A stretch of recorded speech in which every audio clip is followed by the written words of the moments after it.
Today's social media segment is brought to you by Terrebonne General Health System.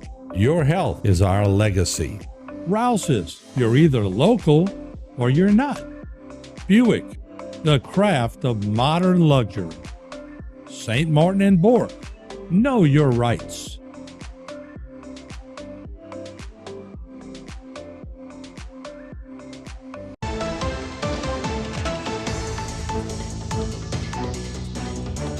Hello and welcome to this edition of Bayou Time. I'm your host, Keith Weissite, licensed clinical social worker with Terrebonne Home Care. Very glad you're joining us. However you may be joining us, we appreciate it very, very much. And you know, whenever we have a session over in Baton Rouge, we like to get updates whenever we can. We're always very glad when one of our representatives is willing to do that. As we welcome back to the program, Jerome Zeringue. Hey, Z, how are you doing today? Hey, Keith, I'm doing great. How are you? Doing very, very well. Thank you so much for taking some time. I know how busy you guys are. And of course, State Representative District 52. Z, tell us a little bit, if you don't mind, about just a general update about what's happening in session. Well, it seems to be fast and furious this session. We've moved things quickly in the past, but it appears that a lot of things are on the fast track. The administration and leadership are working to compress as much as they can in the shortest period of time in anticipation of having the Constitutional Convention starting May 20th, 2 weeks before session is scheduled to end. But that is still not sure in terms of if that is going to happen. The Senate is expressing some concern as to a Constitutional Convention in several respects, even some House members too. Primarily, the last Constitutional Convention took over a year. They're trying to do it within a month or two. Wow. And I think there's some issue in regard to the representation and the delegates and ironing that out. But right now, for all intents and purposes, leadership and the administration are approaching this session in anticipation of having that. So they're kind of moving quickly on a lot of the bills, getting them through committee and onto the floor. Okay, and that's a little different, right? We're not always seeing, like you said, it's normally fast, but it is really fast and furious, and it's just kind of got a little motion behind it because they're trying to get this done before the 2 weeks, right? That's right, and there's a lot of bills this session. Typically on a regular session, this is just a general session. Next year, every other year, it's a fiscal session, right, where it's shorter in period and you can only have 5 additional bills other than fiscal bills. But this one's wide open. There's a lot of bills, so there's a lot to go through. And we've been staying late and working long and trying to get through those bills to kind of compress the session. Well, it's certainly appreciated. I know that crew up there doesn't necessarily get the credibility that they need with regards to how many hours are put in when y'all are in session. A lot of times y'all will run late there, and we know that we can't get with you or to you because y'all are still in session much later than maybe you originally planned to. Yeah, well, the whole schedule is different because we're trying to do a lot more bills in committee, which committees are lasting longer. And then since the committees are lasting long, to accommodate that, we go on the floor a little bit later, which results in us staying later. And last night, we were here till 8. You know, sometimes the past couple of weeks, we've been here anywhere from 7 on. So, but yeah, it's just part of the deal. Never worked so hard in a part-time job in my life. So. Yeah. Can we put that in air quotes, part-time job? Yeah, so they say. Yeah, it's what they call it, right? Any bills that have stood out to you, maybe some other bills, some things in the general session that really you think are going to be important for your constituents to know about or hear about? I think some of the things from the budgetary perspective, trying to allocate dollars to some of the initiatives that were achieved in the special session on crime. The funding is going to be required. In fact, Julie Emerson introduced a bill to take money, allowing access to the Revenue Stabilization Fund to access those dollars. That fund was created to get it to $5 billion. And once that's achieved, then that interest would be used for strictly infrastructure projects, which is a great bill. But I think this one is intended to maybe utilize some of those dollars for some of the expenses from the crime session that we had. We've passed a bill for ESAs, educational savings accounts. That came out of Appropriations Committee yesterday. I know there was a lot of interest by folks to have that ability for parents to be able to choose to put their children in particular schools and reimburse them, kind of like the money follows the patient from a health perspective. This is the money follows the student from the educational perspective. And they're working on we have some bills today on election integrity. We've passed some bills for the insurance reform.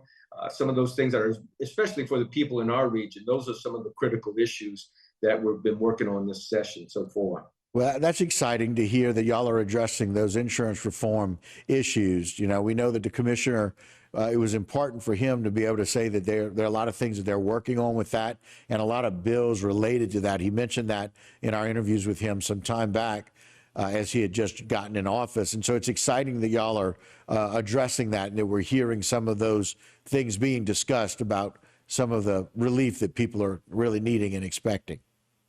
Yeah, and that's important because, again, there's no silver bullet or there's no quick fix. And the challenge from the legislative perspective is insurance is a private business. It's a commercial commodity, and trying to legislate that it is difficult because, quite frankly, they don't necessarily have to write policies in our region. We are the most, in terms of risk, most vulnerable. We're most exposed.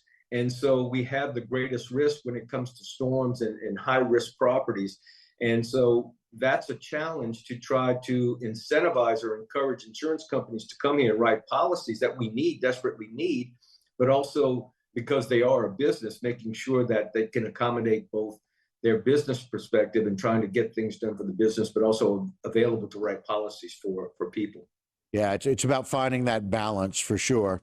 Speaking of, we always appreciate your time. We're going to take a short break if that's okay. We'd like to come back and discuss some of your bills that you've got going into session when we return. Would that be okay? Sounds great. Awesome, Sure. Mark. We'll see you in a sec. All right, guys, we're going to take a short break. You come back with us with Jerome Zeringue as we address some of the issues he has going to the floor when we return. Don't go anywhere. We'll be right back here on Bayou Time. Today's social media segment is brought to you by South Louisiana Bank. It's better when we bank together. Waits and Downer, attorneys at law. Terrebonne Ford, built Ford tough.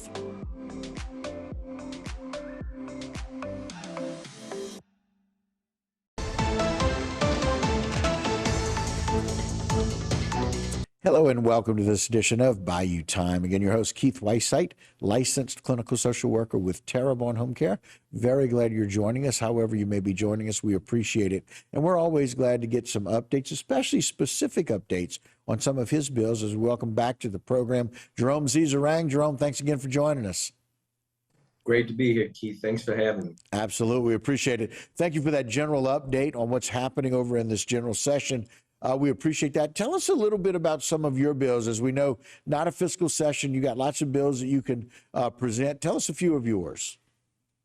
Well, some of the bills I've been working on over the past couple of sessions, in addition to budget issues, is working on judicial reform issues, ensuring that we can provide sufficient resources to the judiciary in making sure from a technological perspective, but also a personnel perspective. I know they're asking for raises and some other issues, but I think it's more important that we have the resources that they need. There's going to be a challenge. There's several folks asking for raises, but we are facing a deficit next session.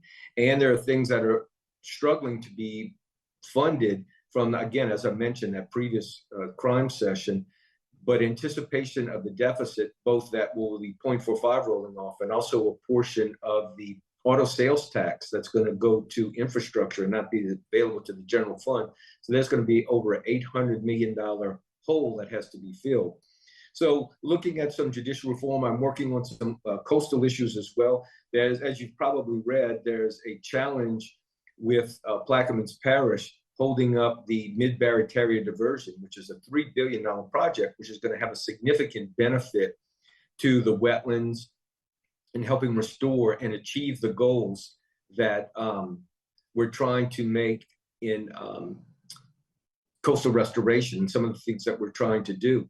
So we're challenged into what we can and can't do. And so I have some bills that supporting CPRA. I also have some bills working with the Department of Wildlife and Fisheries, trying to address some of their needs and some of the questions that from the commercial charter boat fishermen, also looking at some licenses for duck stamps and allocating the dollars that they need for duck stamps. So I'm doing some bills for the Department of Wildlife and Fisheries as well, in addition to some of the other things that we're working on.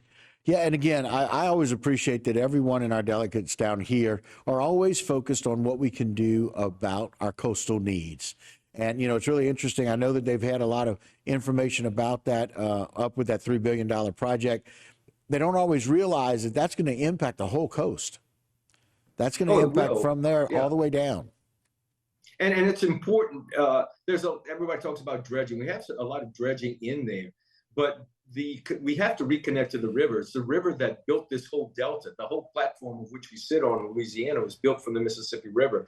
And unless and until we start utilizing the river more, we'll never be able to achieve the restoration goals within the master plan. And those things are important for the whole state and not just our particular region, but they're important and we need to work on those projects. Yeah, again, trying to stay focused on those is really, really important. Are we finding, I know that we've talked about this for a long, long time about the Merganza to the Gulf and all the respect that now our area has gotten about what's needed to be done and how we've taxed ourselves to get that done.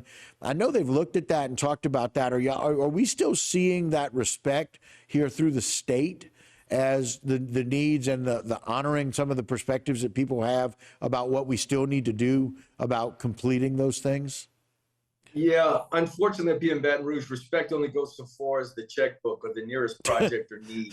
In fact, we were debating some of that in the master plan. We had the master plan in committee this morning, and some of the legislators from up north, they see the amount of money that's going into the coast, and they're saying, well, we want some of that. Well, the reality is, those are projects that can only be used, that's dollars that can only be used on those specific projects. Even if we wanted to go put it into roads in North Louisiana, we couldn't because it can only be used on restoration. It's federal dollars or matched to do those projects for flood protection and coastal restoration. So, we get respect, obviously, because 2/3 of the population lives on the coast. The majority of the economy of the state is in the coast. So we get some, but there's obviously needs in other parts of the state. And we're working on trying to address some of those as best we can. Right. And again, in this general session, I know, as you mentioned, going fast and furious with so many of those bills. Have you gotten some support? Have you felt like some of the bills that you're working on and addressing have gotten a little support from your colleagues? They have, and I'll continue to work on it, especially when it comes to, when you're doing judicial reform, it's kind of tough when you have attorneys in the legislature. I am not an attorney, so I don't have that concern, but there are some who obviously are concerned in terms of how votes are made in regard to judicial issues, because some of them have to go before those judges. I unfortunately don't have that problem, but I can understand that. So it's always a balance, but it's always making sure that, hopefully trying to do the right thing and advance these projects and getting the resources that they need. So we'll continue to work. It's always a challenge getting things through here. Well, yeah, and as there's so many layers, it's just one of those things that even we as the lay people, you talk about not being a lawyer or not knowing necessarily how that goes judicially or how it's got to go before a judge. We talk about some of us who don't know anything about that process and how that bill kind of becomes accepted or becomes a law and accepted as something that we're going to do. It's one of those things that we're challenged by, but it's always about finding that and what we can do. We appreciate, as always. Yeah, I'm sorry. Go ahead. Yeah, I was just going to say, finding that balance to making sure that you can meet the need and get things done, but also addressing everyone's issues, because different districts and people have different responsibilities and places that they represent that are unique to them. But it's just working through that, making sure you're working the best for the district and for the state. Yeah, we appreciate you doing that for us. Z, thank you so much for your time as always. Good luck in the session with you, Bills. Thank you, Keith. Thanks for having me. Sounds great. All right, guys, that'll do it for this particular segment. Don't go anywhere. A whole lot more right here on HTV.